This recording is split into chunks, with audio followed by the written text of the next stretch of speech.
एक ऐसा कॉन्टिनेंट जिसके ज्यादातर कंट्रीज पॉलिटिकल इंस्टेबिलिटी, गरीबी और वायलेंस का शिकार हैं। वहीं एक कंट्री इन सब से डिफरेंट है और वो है मोरक्को। चाहे अरब स्प्रिंग हो, लिबिया में होने वाली सिविल वॉर हो या फिर अल्जीरिया और ट्यूनीसिया के पॉलिटिकल क्राइसिस हो, नॉर्थ अफ्रीका हमेशा से एक वॉलेटाइल एरिया रहा है। लेकिन इसी नॉर्थ अफ्रीका में होने के बावजूद मोरक्को बहुत पीसफुल और स्टेबल है। लेकिन आखिर ऐसा क्यों है? मोरक्को का हाल अपने पड़ोसियों जैसा क्यों नहीं है? ऐसी क्या चीज है जो मोरक्को को बाकी इन सब कंट्रीज से डिफरेंट बनाती है? क्या वो ज्योग्राफी है, पॉलिटिक्स है या कुछ और? आज की वीडियो में हम देखेंगे कि दुनिया के सबसे वोलेटाइल रीजन्स में होने के बावजूद मोरक्को इतना स्टेबल क्यों है। लेकिन यहाँ पर एक बार फिर आप सब लोगों से एक हम्बल सी रिक्वेस्ट है कि चैनल को सब्सक्राइब जरूर कर लें। ये वीडियोस बनाने में बहुत मेहनत लगती है, लेकिन एक्टिव सब्सक्राइबर्स ना होने की वजह से बहुत सी वीडियोस की रीच कम होती है। So please do press the subscribe button.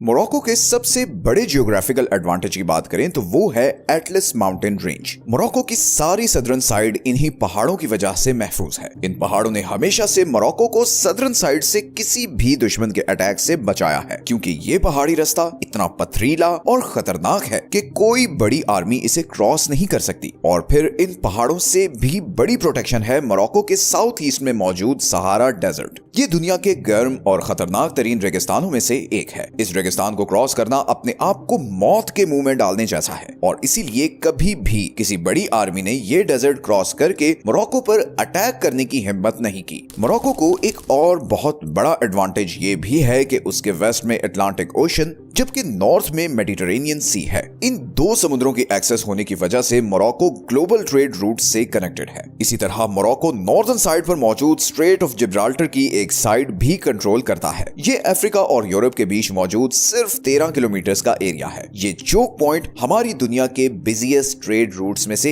एक है, जो अटलांटिक ओशन को मेडिटरेनियन सी से कनेक्ट करता है। इसी चोक पॉइंट ने मोरक्को को यूरोप और अफ्रीका के बीच बिजनेस और कल्चर का गेटवे भी बनाया हुआ है। इसी तरह ये टैंजियर मेड पोर्ट अफ्रीका का सबसे बड़ा और एडवांस्ड पोर्ट है, जहां हर साल लाखों की तादाद में कंटेनर्स आते हैं, और ये मोरक्को को दुनिया के 170 सी पोर्ट से भी कनेक्ट करता है। ये पोर्ट यूरोप और अफ्रीका के बीच ट्रेड का एक बहुत बड़ा हब भी है। मोरक्को को यूरोप से करीब होने का सबसे बड़ा फायदा ये हुआ है कि उसके यूरोपीय यूनियन कंट्रीज के साथ जबरदस्त इकोनॉमिक और डिप्लोमेटिक रिलेशंस हैं। यूरोप की चीजें, लोग और आइडियाज मोरक्को में आते रहे हैं, स्पेशली स्पेन और फ्रांस से, जिसकी वजह से मोरक्को में आपको बर्बर, अरब्स, अफ्रीकन्स और यूरोपियन सब नस्ल के लोग मिलेंगे, और यही चीज उसे एक कल्चरल क्रॉस रोड भी बनाती है। Now this geography is just one of the factors contributing to Morocco stability. Morocco की एक डीप और रिच हिस्ट्री भी है जिसने उसे स्टेबल बनाने में बहुत बड़ा किरदार अदा किया है। मोरक्को की कहानी शुरू होती है आज से 12,000 साल पहले, जब बर्बर लोग इधर नॉर्थ अफ्रीका में आकर आबाद हुए। नॉर्थ अफ्रीका के इस हार्श एनवायरनमेंट की वजह से ये लोग काफी सख्त जान बन गए। फर्स्ट सेंचुरी सीई में मोरक्को रोमन एम्पायर का हिस्सा बन गया और वॉल्यूबिलिस को इस एम्पायर का एडमिनिस्ट्रेटिव सेंटर बना दिया गया। लेकिन रोमन एम्पायर के बाकी शहरों के बिल्कुल ऑपोजिट मोरक्को का ये सारा पहाड़ी इलाका बर्बर्स के कंट्रोल में ही था, क्योंकि रोमन एम्पायर के लिए इस पहाड़ी इलाके में कंट्रोल रखना मुश्किल था। फिर 7वीं सदी में इस्लाम मोरक्को तक फैल गया, जिसने उसे कल्चरली और पॉलिटिकली पूरी तरह ट्रांसफॉर्म कर दिया। ये एड्रेसिड डायनेस्टी का दौर था और मोरक्को इस्लामिक वर्ल्ड में एजुकेशन, बिजनेस और कल्चर का सेंटर बन गया। फिर 11वीं और 12वीं सदी में मोरक्को अल-मुरव्विद और अल-मुवाहिद डायनेस्टीज के अंडर अपनी पीक पर पहुंच गया। अल-मुवाहिद ने एक बहुत बड़ी एम्पायर बनाई जो स्पेन से लेकर लिबिया तक फैली हुई थी। उस टाइम मोरक्को आर्किटेक्चर, साइंस और कल्चर का हब था। लेकिन फिर इनका डाउनफॉल शुरू हुआ जब ये लगातार स्पेन से वॉर्स हारे और मोरक्को फाइनली मरीनी सल्तनत के कंट्रोल में चला गया। मोरक्को 15वीं सदी के मिड तक मरीनी सल्तनत के कंट्रोल में रहा, और उसके डाउनफॉल के बाद वो वत्तासी, सादी और फिर फाइनली अलावी सल्तनत के कंट्रोल में चला गया। ये अलावी सल्तनत ही है जो 17वीं सदी से लेकर आज तक मोरक्को पर हुकूमत करती आई है। मोरक्को को स्टेबल और आजाद बनाने में इस सल्तनत का बहुत बड़ा हाथ है। 19th और 20th सेंचुरी में जहां अफ्रीका के बहुत से कंट्रीज पूरी तरह यूरोप की कॉलोनीज बन गए, वहां मोरक्को ने फुल कॉलोनाइजेशन को भरपूर तरीके से रेजिस्ट किया, और फिर फाइनली 1912 में ये ये फ्रेंच और स्पेनिश एम्पायर की प्रोटेक्शन में चला गया। लेकिन उस टाइम भी अलावी सल्तनत का अपने लोगों पर भरपूर कंट्रोल था और वो लोगों को यूरोपियन कंट्रोल से आजादी हासिल करने के लिए उकसाती रही। बिलाखिर 1956 में मोरक्को आजाद हो गया और एक बादशाहत के तौर पर वर्ल्ड मैप पर उभरा। और तब से लेकर आज तक जो मोरक्को के लीडर्स आए उनकी ही पॉलिसीज ने मोरक्को को इतना स्टेबल बनाया है। किंग मोहम्मद 6 जो इस वक्त मोरक्को के बादशाह हैं, इसकी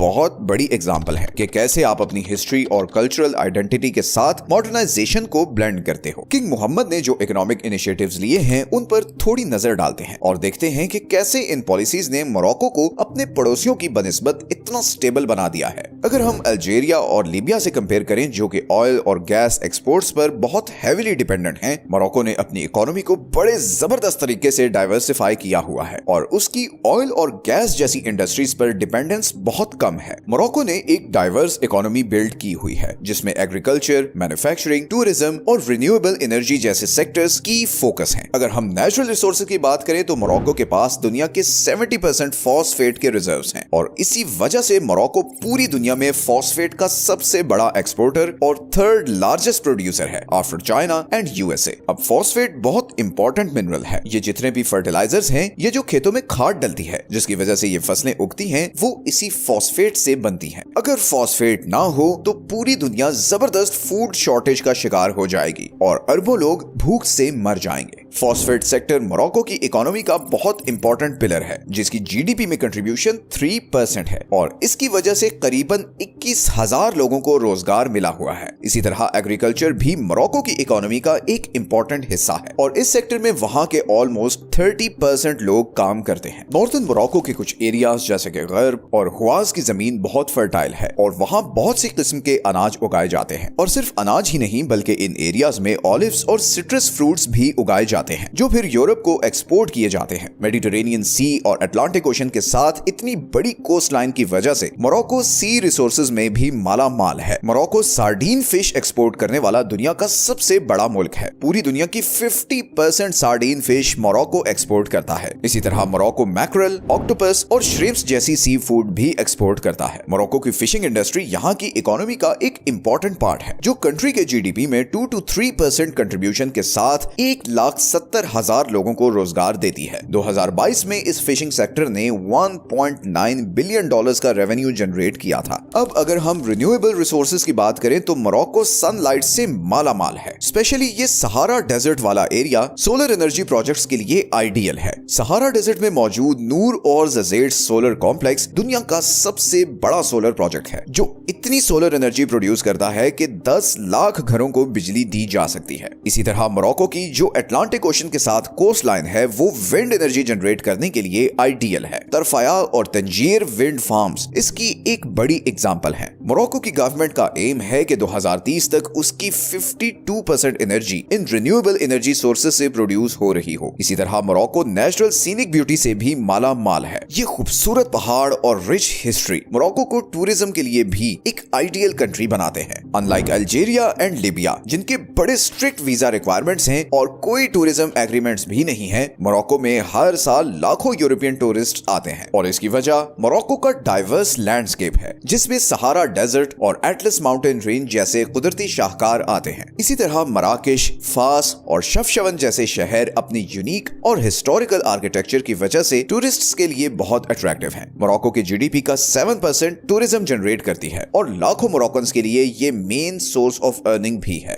इसी तरह मोरक्को ने अपने मैन्युफैक्चरिंग सेक्टर पर बहुत हेवीली इन्वेस्ट किया हुआ है, स्पेशली ऑटोमोटिव और एरोस्पेस इंडस्ट्रीज में। तंजीर ऑटोमोटिव सिटी ने मोरक्को को अफ्रीका का सबसे बड़ा कार एक्सपोर्टर बना दिया है, जहां पर अब रेनॉल्ट और प्यूजो जैसे बड़े ब्रांड्स के लिए गाड़ियां बनाई जाती हैं। इसी तरह मोरक्को जहाजों के पार्ट्स मैन्युफैक्चर करने का भी हब बन चुका है। बोइंग, एयरबस और सैफरन जैसी कंपनीज के साथ कोलैबोरेट करके यहाँ फ्यूजलाजेस, इंजन कंपोनेंट्स, वायरिंग सिस्टम और लैंडिंग गियर जैसे एयरप्लेन पार्ट्स बनाए जाते हैं। इस कोलैबोरेशन ने मोरक्को को को ग्लोबल एरोस्पेस इंडस्ट्री का एक बड़ा प्लेयर बना दिया है। इस इंडस्ट्री के थ्रू मोरक्को न सिर्फ बिलियंस ऑफ डॉलर्स का रेवेन्यू जनरेट कर रहा है, बल्कि उसने 20,000 के करीब जॉब्स भी क्रिएट की हुई हैं, जिससे उसकी इकोनॉमी को बहुत बूस्ट मिला है। तो मोरक्को का इकोनॉमिक मॉडल बाकी नॉर्थ अफ्रीकन कंट्रीज के मुकाबले में ज्यादा डाइवर्स और स्टेबल है, और इसकी पहली वजह यूरोपियन कंट्रीज के साथ इसके अच्छे रिलेशंस हैं। दूसरी वजह ऑयल पर कम डिपेंडेंस है। तीसरी वजह मैन्युफैक्चरिंग और एग्रीकल्चर इंडस्ट्री पर ज्यादा फोकस और इन्वेस्टमेंट है। अब बात करते हैं मोरक्को की डिप्लोमेटिक स्ट्रेटजी की, जिसने उसे इतने वोलेटाइल और डेंजरस एरिया में होने के बावजूद इतनी स्टेबिलिटी और ग्रोथ दी है। अब जहां मोरक्को के पड़ोसी जैसा कि ट्यूनीशिया और इजिप्ट अपनी पॉलिटिकल सिचुएशन की वजह से फॉरेन इन्वेस्टमेंट्स हासिल करने में बहुत स्ट्रगल करते हैं, वहीं मोरक्को अपनी प्रो बिजनेस पॉलिसीज और न्यूट्रलिटी की वजह से नॉर्थ अफ्रीका का इन्वेस्टमेंट हब है।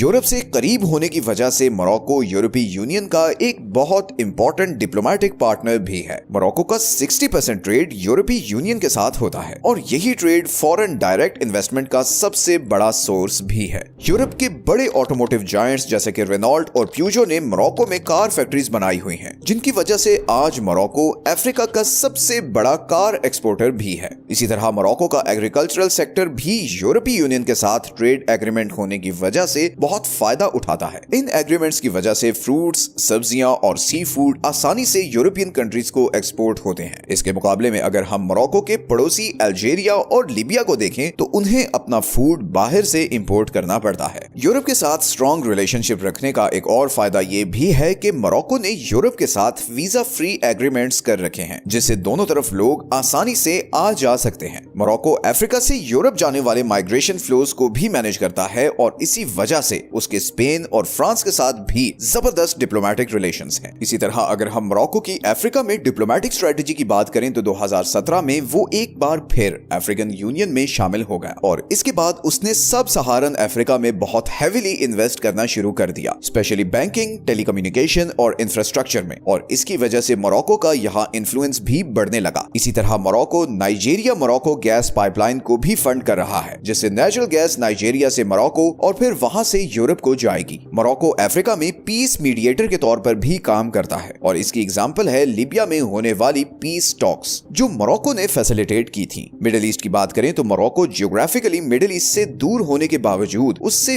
बड़ा डीपली कनेक्टेड है। मोरक्को के सऊदी अरब और यूएई के साथ बहुत अच्छे रिलेशंस हैं, और इसके बदले में उसे इन दोनों कंट्रीज से फाइनेंशियल और पॉलिटिकल सपोर्ट भी मिलती है। मोरक्को पैलेस्टीनियंस के राइट्स के लिए बनाई गई अल कुद्स कम्युनिटी को भी लीड करता है, और साथ साथ इसराइल के साथ डिप्लोमेटिक रिलेशंस भी रखता है। इसराइल के साथ अच्छे रिलेशंस रखने के लिए मोरक्को 2020 में एब्राहम एकॉर्ड का भी हिस्सा बन गया। मोरक्को की इस मूव से अमेरिका बहुत खुश हुआ, और बदले में मोरक्को के लिए बहुत सी इकोनॉमिक अपॉर्चुनिटीज का दरवाजा भी खोल दिया गया। यहाँ पर एक बहुत इंटरेस्टिंग चीज ये है कि मोरक्को वो पहला कंट्री था जिसने 1777 में अमेरिका की आजादी को तस्लीम किया था, और इसकी वजह से आज भी अमेरिका मोरक्को का बहुत ख्याल करता है। अमेरिका मोरक्को को वेस्टर्न सहारा कॉन्फ्लिक्ट पर भरपूर सपोर्ट करता है, जिस पर हम अभी आगे बात करने वाले हैं। तो ऑल इन ऑल मोरक्को की बैलेंस डिप्लोमेटिक अप्रोच ने उसे इतना स्टेबल बनने में बहुत हेल्प की है, स्पेशली उस रीजन में जहां उसके बाकी पड़ोसी पॉलिटिकल इंस्टेबिलिटी की आग में जल रहे हैं। लेकिन कोई मुल्क भी ऐसा नहीं होता जिसमें कोई प्रॉब्लम्स ना हो, and Morocco is no exception. इतनी स्टेबिलिटी के बावजूद मोरक्को कुछ ऐसे इंटरनल प्रॉब्लम्स का शिकार है जो उसकी इस सारी स्टेबिलिटी को बुरी तरह डैमेज कर सकते हैं। इसकी एक बहुत बड़ी एग्जांपल है वेस्टर्न सहारा कॉन्फ्लिक्ट, जो कि शायद मोरक्को का सबसे बड़ा जियोपॉलिटिकल इशू है। ये बेसिकली एक टेरिटोरियल डिस्प्यूट है मोरक्को और पोलिसारियो फ्रंट के बीच इस एरिया पर, जिसे वेस्टर्न सहारा कहते हैं। मोरक्को ये क्लेम करता है कि वेस्टर्न सहारा के इस सारे एरिया पर उसका हक है, जबकि पोलिसारियो फ्रंट, जिसे अल्जीरिया भी सपोर्ट करता है, वो इस एरिया को एक इंडिपेंडेंट कंट्री बनाने की डिमांड करता है। इस इशू की वजह से मोरक्को की अल्जीरिया के साथ भी टेंशन रहती है। मोरक्को ने इस कॉन्फ्लिक्ट को रिजॉल्व करने के लिए लिमिटेड ऑटोनॉमी प्लान प्रपोज किया था, जिसे अमेरिका और दूसरे अफ्रीकन कंट्रीज की सपोर्ट भी हासिल थी, मगर फिर भी ये प्लान ये कॉन्फ्लिक्ट रिजॉल्व नहीं कर सका। इसी तरह अगर इकोनॉमिक सिचुएशन की बात करें तो इंडस्ट्रियल ग्रोथ होने के बावजूद बावजूद यंग लोगों में अनएम्प्लॉयमेंट बहुत हाई है, स्पेशली रूरल एरियाज में। एटलस माउंटेन रेंज के आसपास के ये सारे areas basic health care, education और इंफ्रास्ट्रक्चर से महरूम हैं। इसी तरह बड़े शहरों जैसे कि कासाब्लांका और रूरल एरियाज में जो फैसिलिटीज का डिफरेंस है, उससे भी एक सोशल टेंशन क्रिएट होती है। लेकिन दूसरी तरफ मोरक्को की गवर्नमेंट ने इन इश्यूज को हल करने के लिए